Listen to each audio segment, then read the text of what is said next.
Welcome to Here Where You Belong, your go-to podcast for exploring belonging, with your host and belonging expert, Dea Irby.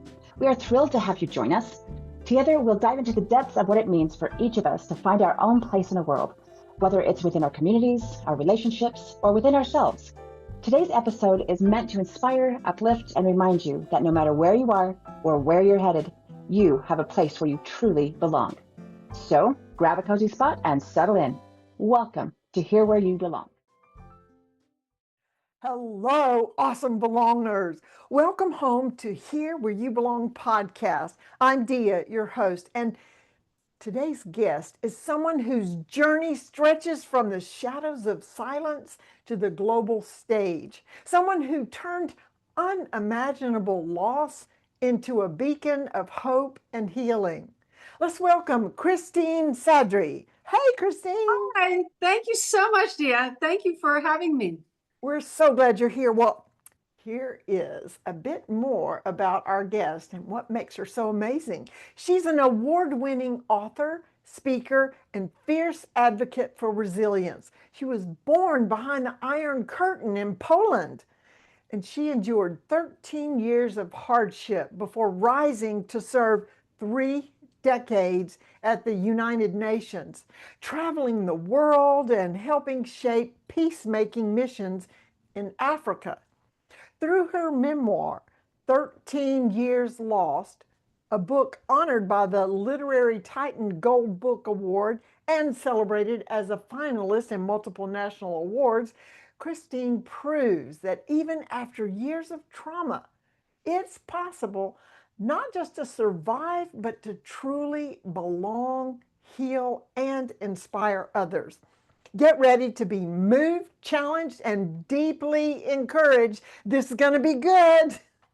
Welcome, Christine. Thank you so much. Anything you want to add to that, correct, or expound on?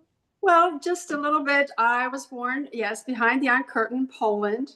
My mother died when I was 5, and my father had left, leaving 4 of us sisters alone. And I was in this village with my grandmother, and she used to talk about America. So as a child, 7, 8 years old, I knew I was behind the Iron Curtain, but hearing about this great country, America, it was such this golden seal. I mean, this beautiful place. And one day I was walking in my village, and there was a man. My family knew, but I didn't know him. And he asked me, "Do you want to come to America?" And I said, "Yes, of course." And I knew enough. I went back to my grandmother and I said, "Have my father sign those papers. I want to go. I can do it." And so it took like a year. And when I was 9, they, my uncle, they put me on the plane with this tag, and I left. I left my family, my country, everything I had known for 9 years, and came to America to these adopted parents. I arrived at JFK Airport, and there was no one waiting there for me. So I remember thinking to myself, what will happen to me? Will they send me back? I even thought, I didn't know what a system was to, if you don't have, like if you're alone in a country, what will they put me in a system? Will they, whatever? Or did I fail already at 9? And I had all these thoughts. And then like maybe an hour or so later, in this foreign country, I saw my adopted father come. And of course, my grandmother packed all these gifts. And, of course, I had my documents and things. We arrive in Philadelphia. It was late in the evening. They take me to my room, and, I met my adopted mother. I'm so happy. I go to sleep. I was very tired. The next morning I wake up and everything was gone. All my clothes, all the gifts, all the documents.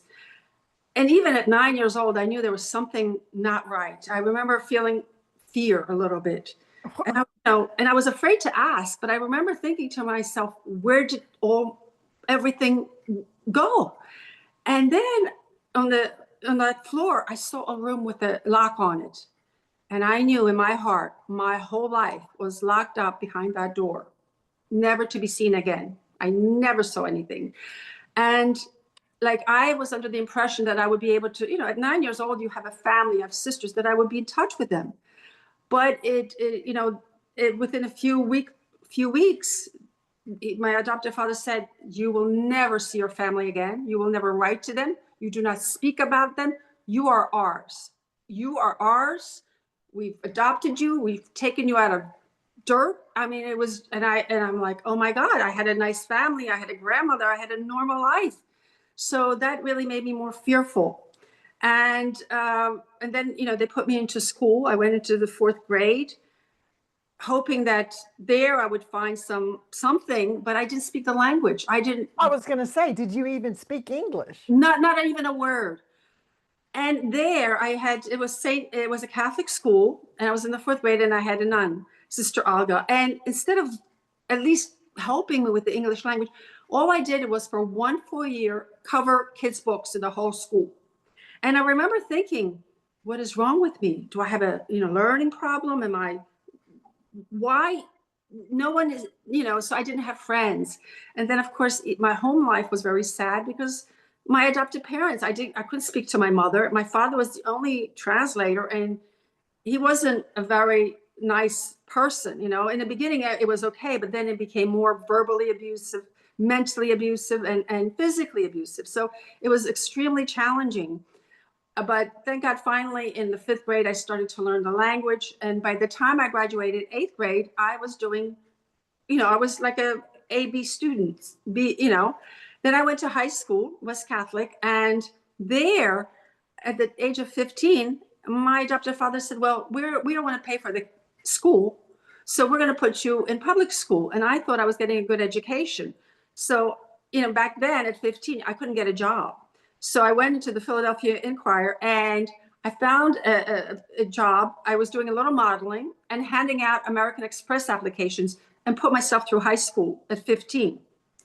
And then I realized I wouldn't be able to go to college. If they didn't pay for my high school, they certainly are not going to pay for college.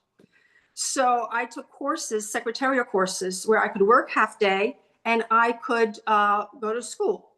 And this way it gave me some money. I was able to make money, and I started to feel like I belonged somewhere. I started to learn the language. I was making money. I was able to pay for my school. I was able to get a little makeup, so it was important to sort of, settle.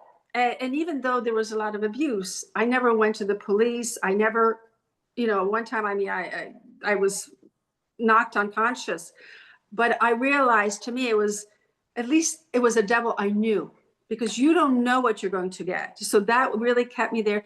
And what was important for me, which sometimes I think about like foster children, it was very important for me to know where I would sleep, the same place. So I didn't have to worry about who or what. I could focus on my education. And I knew he wouldn't come into my room, because he has never done that. I mean, there were other instances that were very unpleasant, which is all in the book. But at least there was minimal safety that I had, that at least I belonged in that house and I wouldn't be killed. It was a familiar belonging. Yes. Yeah. Not necessarily secure and comforting, but it was familiar. It was familiar. Yes. And so that was so important for me to grow and to have some strength, especially to work. And then later I did well in school, and I received a notice that Social Security Administration was interested in interviewing me after I graduated. I ended up being an honor student, second honor, not first, but so, and they hired me. And also I became a single mother. When I was like 17, I met, a really nice boy, and we fell in love. But I decided if I couldn't have a family, I was going to make my own family, and it worked out. In the end, we did break up. We went back together, but he was a very good man, but I knew that we would not work out. And I already had a job with Social Security. I had insurance. So I was in that sense, I belonged somewhere. I had a job, then I had a daughter, and I tried to reach my family. But when I wrote to them when I was 18, feeling legal, I received a letter from Poland, and it didn't sound right. Later, I found out that a girl, the same name as my sister, one of my sisters, was in a class, and her father was a postman. So they intercepted the letters, pretended to be my family, sitting in the same class where I was already missing 9 years. They were looking for me. My sister was looking for me every opportunity, anytime anyone was coming to America, or especially Chicago. So, after like the fourth, fifth letter, they were asking me for money. I realized it just didn't feel right. Right. So then at 22, I received a phone call from Chicago saying, "Are you Christine so-and-so? Well, your sister has asked me to look for you." And I'm like, "Really? Is this another scam?" Yes. "We want you to write to them." I said, "No. If that's my sister, you let her know that she has to write to me first. It has to be in English, but because by then I didn't speak Polish. And if I think it's my sister, I will write back, because I had to be careful." And then so it took like about a year. And then at 23, I received a letter. "Dear Chris, I am your sister Elizabeth. I've been searching for you all my life. We never gave up for you. We've been looking for you. You have 3 other sisters. I'm Elizabeth. You have sister Teresa. You have sister Joanna, and 2 half sisters." And so from then on, it was like my whole world collided. I mean, I was American, single child with all this loneliness. And then my sister, I felt my family, where this is my where I belonged. I finally waited for them all these years, and they contacted me. So my whole world just, practically losing my mind, because it was so different. And and there are 2 worlds colliding. A sister with 5 sisters, and here's this lonely child who didn't have a soul, who was searching all the time, hoping and praying. So it was a lot. Were you the oldest sister? No, I had 2 older sisters. Okay, so you were the middle sister. Yeah. Wow. And how did you, when did you move out of your adoptive family? I actually just one day, when I told them I was pregnant, they were very fine, even though they were very Catholic and into the whole religion and everything. They didn't mind it. But because they were not good people, to me, if you're going to church and you're being abusive and cruel, it just didn't make sense. So one day I'm like, I'm not going to church because, this is just not, these people what are they doing there? And so I was out. My father, I don't know, he left the church, found me, and saw me that I wasn't in church, and punched me in my face and knocked me to the ground. And so at that moment, I realized I had to leave. And because I was afraid, once you do that, and it was in the middle of the street, I thought, okay, now my life is on the line. So I went back home and I sat on the porch for hours. I didn't know where to go. I had nowhere to go. I didn't know. And they wouldn't allow me to take any documents. They gave me this raggedy suitcase with just a few clothes, sat on the porch for hours wondering where I will go. But I had a job, but this just happened. So I realized I had a friend, and she was very kind to me. So I went to her house, and she even though she had brothers and sisters, they took me in, and I stayed there for a while.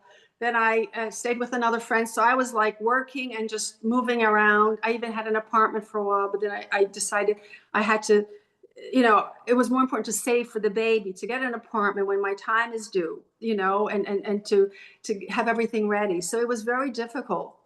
But I managed. Once my daughter was born, Dana, I had an apartment. Her father came back. He wanted to get married, but I'm like, when I needed you were like, no. And now that I have a job, I have an apartment, I have a healthy baby, you want to get married? So I didn't think it was, it was not going to work out. So, but during this time, we stayed together for another, like maybe 2 years. And that's when I got the phone call from Poland, from Chicago, looking for me. So after the first letter, I invited my first sister, Teresa, who came.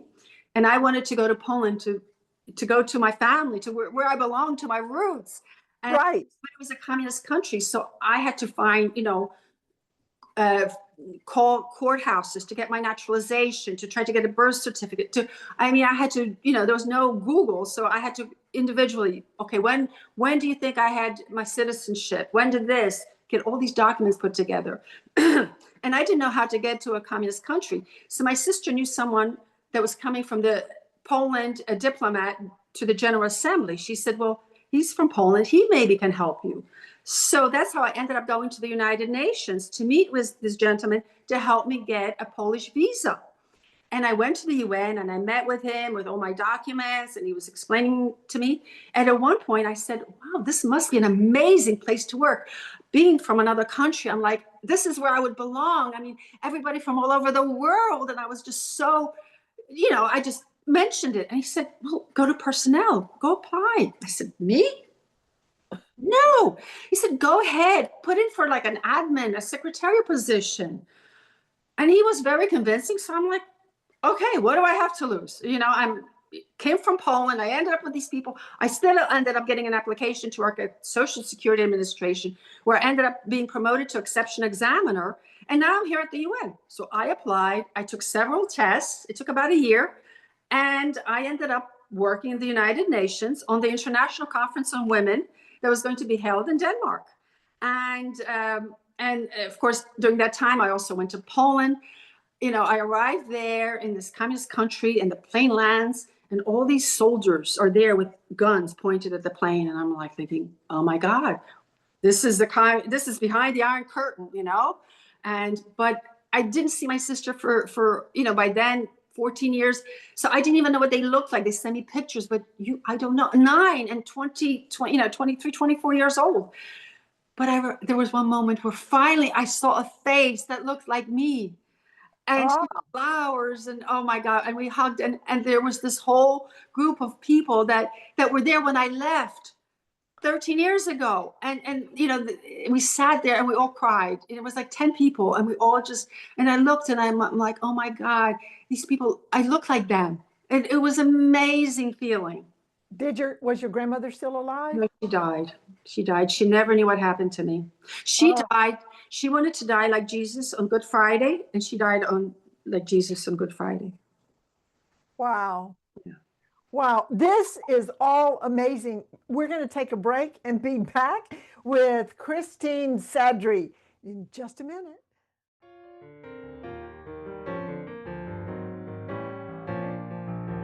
Hey there. Isn't my guest amazing? So glad you joined us today. In this world that often feels disconnected, building community and fostering belonging are essential.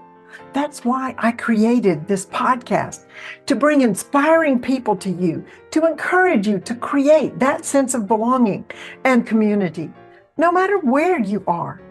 If you're being blessed by my guest, and we have some more, like, subscribe, and share this podcast. You know who needs to hear this. Stay connected, stay true to yourself, and always remember, you belong. Now, back to our amazing guest.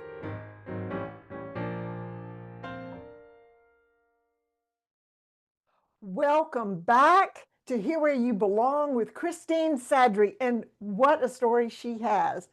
If you've been with me on this podcast, you know I have 3 favorite questions I ask on the second half of the podcast, and I can't wait to hear how she responds to my questions.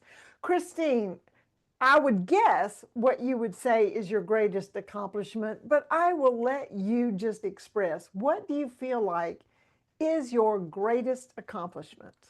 I would say my greatest accomplishment is overcoming adversity.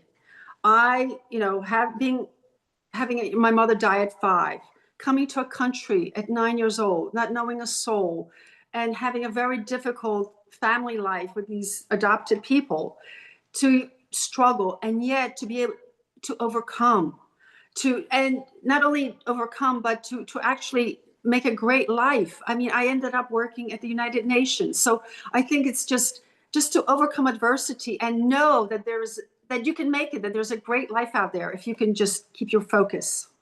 There really isn't anything that is so bad that we can't overcome it. That is so true. It isn't, but you have to let the past let go. You can't hold on to it. That was one of the main things that I remember thinking clearly. If what happened to me for those 13 years, if I held it in my heart and in my soul, it would make every decision was based on what happened, on how lost I was, or unloved, or by letting go, it allowed me to look forward, to look towards the future, to make my own life. And I think that is so important. Absolutely. It doesn't help. We can learn from the past. Yes. But and know how strong we are if we can overcome it. You know, you have it in your soul that you can handle it. And then you realize, I've lived through that. I can live through anything. exactly. And what you know now and how you've grown wouldn't have happened if you hadn't had those experiences.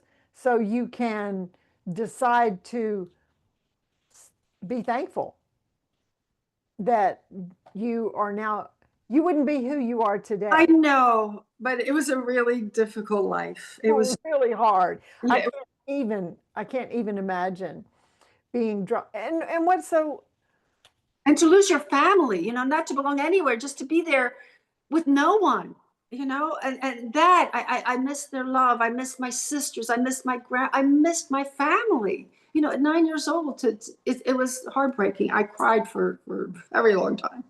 are you still now in contact with your family, your sister? I was just there in Poland last year. I visit my sister in Poland, and I visit my other sister in Denmark. And I have two sisters here that I brought over. One is in Cape Coral, and another one is in Port Richey by Tampa. Wonderful. So it's been Married. redeemed. It's been redeemed. Yes. Yes. And now you can meet people where they are in your 13 years. Yes. And you've made it out, and I know you're a great encouragement for them that yes, you can. Yes. This doesn't have to be the end of your story.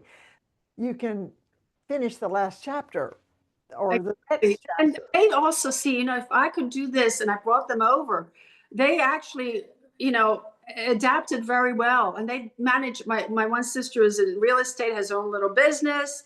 And the other one is retired, but she also worked, with flowers. She's very creative and all. So yes, they actually, and they've had struggles too. I mean, it's not easy when you have, when you're just three sisters and you help each other, but still, it's not like a family group, Right. That's wonderful. Okay, my next question is, what makes it feel like you belong? Well, right now, I will say I'm here in a really lovely community. And I when we first moved here, I remember thinking to myself, I just want to be with good people that have good hearts, that have good intentions, no drama. And I have been so blessed. What ended up, when we moved on our street here in Naples, there was a lady that is on the same street that I worked with at the United Nations. Wow. It's crazy. We worked in this small agency, UNFPA. I've known her for 30 years, and we moved not only to Florida, not only to Naples, not only to a certain community, but on the same street and on the same side of the street. So when we moved, it was like coming home, and I got to know her friends, and the husbands liked each other, and it was an unbelievable welcoming. Oh, it's like, yes, this is where I belong. This is where you belong. You don't have to struggle to search for it. It was right on the street. It was amazing. That is crazy. Oh, I'm so happy for you. That is great. And lovely people. Everyone is just wonderful and kind. We would get together for holidays and for dinners, and honestly, so blessed. Sometimes there would be like 14 people. We all went on a cruise together, all 7 couples. Well, you certainly have found your belonging space. I did. I really, really did. Other than just circumstances coming together, how would you encourage someone to find belonging? You've found it, but how would you say or encourage someone to find belonging? First, I would say don't settle. Don't ever give up. There's something beautiful waiting for you, but just keep your focus, keep your heart good, and look for the best in people and bring that good energy towards you. And if you're open-hearted with love and kindness, it comes back to you. It really does.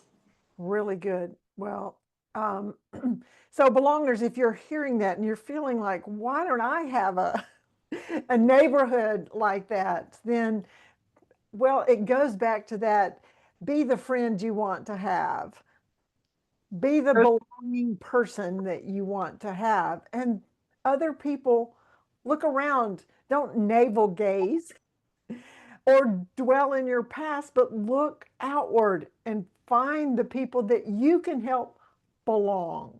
Yes. That helps too. The last question I have is your favorite quote. And I love this because it's your quote and it's a good one. Um, the perspective is all there too. The quote is, I lost 13 years, but I found a lifetime of strength And memories. and memories. Okay. Good, bad. On that. Is this come out of your book? Yes. Yes, it did. Yes. Because, with the title 13 Years Lost, and, there was so much I have found in life. It really is amazing. I truly am. I also just want to add, I was blessed by the Pope in the General Assembly of the United Nations. Ooh. 2,000 people, but that's also in the book. It was a moment that I don't know, my body just picked up, and I remember thinking, stop walking. And the Pope John Paul II, the day he arrived, I somehow walked up to the podium, and they removed the rope, and my arms went up by themselves, and the Pope gave me the ring. I kissed the ring, and he gave me the blessing. So I will. Wow. Okay. That's pretty exciting. Now, let's talk a minute about the United Nations, which is a place where you did find belonging. Yes. It was connected with Africa. What? Yes. My friend, Shirley, that I work with on the women's conference, used to talk to me about Africa. Her sister was in Cape Town, and she gave me this visual. I'm a visual person, so she gave me this thought, this idea, like the thought about America. And I remember thinking, if I ever have the opportunity, I'd love to go to Africa. And the United Nations was having peacekeeping missions.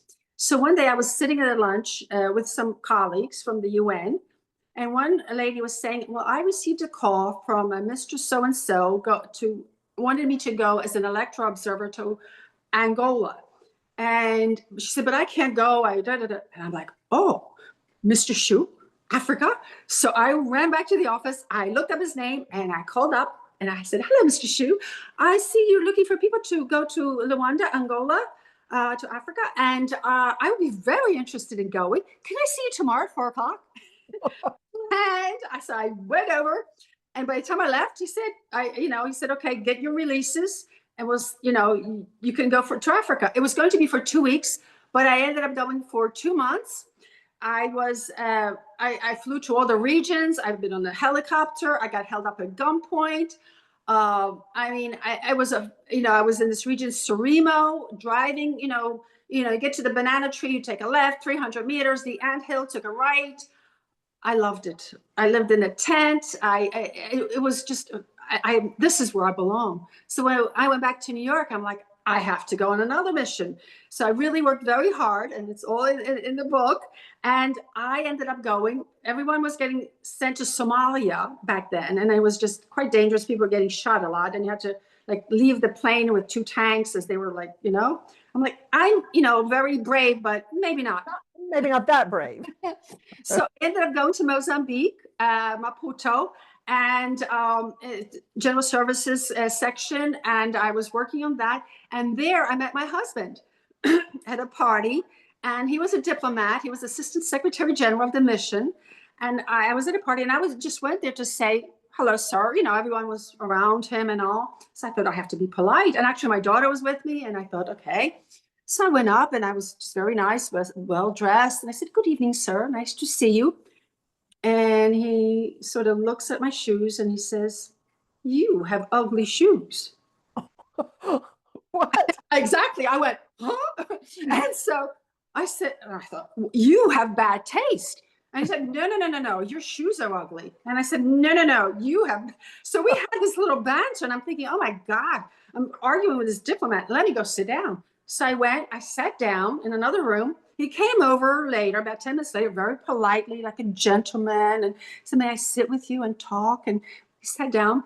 Well, we were together 30 years after that. How old was your daughter when you were there? She was 17. Yeah, so did that spark an interest in her for? Well, no, she wanted to be a nurse. Yes, that was her calling always. Oh. But actually, she was so gorgeous that I sent her a photo because I was like, she was so beautiful, she scared me. So I sent her a photo to Ford Modeling Agency without any contact except the United Nations envelope. They found me, called me to see my daughter. And so we went to the Ford Modeling Agency, and guess who met with my daughter? Eileen Ford. Wow. Yes. No, I mean, things keep happening in my life. Like mother, like daughter. Didn't you say you did some modeling along the way? Thank you. You're so kind. Oh, wow. Well, this is just been an amazing adventure, all condensed in just a few minutes of your long life and adventure. Before we close, do you have any parting words, final words, words of encouragement where people can be in touch with you? Or, the mic's yours. Go for it. Yes. Well, my book, 13 Years Lost, and they can find me on Facebook, Christine Sadry. I have a website, christinesadry.com, and there's a lot of videos, and you can get me on Amazon and Barnes and Noble, and I would love to connect with your wonderful audience. I love it. I love it. What are some takeaways, or what are some comments or feedback you've gotten from your readers that have, what have they said to you? Oh, I have it right here. It's actually, there's like a page of, let me find it. Oops. Oh, here it is. One moment. Okay. This message of hope and faith in humanity, it is also a call to action for justice so that all may live, love, and share as individuals and collectively as humans. Christine's memoir is an inspiring read for anyone striving to overcome adversity. I devoured this immensely readable book in a single sitting. 13 Years Lost will leave you feeling energized and charging off to the nearest airport to experience your own adventure. I love that. Thank you for sharing that. That's so good. Well, yes, need to get a copy of that, and also follow the example of not getting bogged down and stuck or chained to your past. Yes. But look at that as an energizer to be stronger than that. And realize how strong you really, truly are, that you can overcome. Well, yes, and every time you exercise that muscle, it gets stronger. Yes. You don't go to the gym and lift up 500 pounds first day. Yes. You got to work up to it. But think about what is one small thing that you feel like is holding you back, and just face that and break through that. And the next one may be a little harder, but you'll be stronger. And you will realize you've overcome that challenge. You've made it. Yes. Well, even accepting the challenge is the first step. Say, look, yes. I can do this. I have. Right. Oh, so many milestones of overcoming for you. And thank you so much for sharing all of that with us. To my amazing guest, Christine, thank you. Thank you, Dea.